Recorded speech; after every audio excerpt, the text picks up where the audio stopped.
Is Bitcoin the superior monetary media to gold? When it comes to preserving purchasing power, gold has been the ideal option for most of history. But how does it compare to Bitcoin? Societies tend to converge on the tool with the best monetary properties: scarce, fungible, portable, durable, and divisible. The gold supply is unknown, and it is impossible to audit the total supply.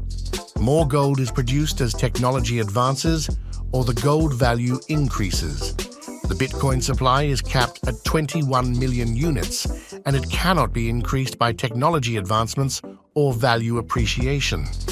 The Bitcoin monetary policy can be verified at any time with a node. Gold is very costly, cumbersome, and slow to move. This is the reason why gold-backed paper dollars were initially created, resulting in centralization and confiscation.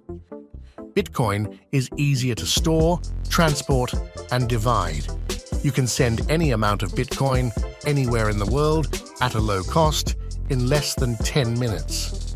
Bitcoin also maintains a high level of salability across time and space, making it a perfect tool for global commerce. Gold cannot match these features without an easily co-opted derivative. Bitcoin is a mathematically engineered money that boasts hard money principles in an increasingly digital world, and time will showcase its superiority. To learn more about Bitcoin, visit simplemining.io.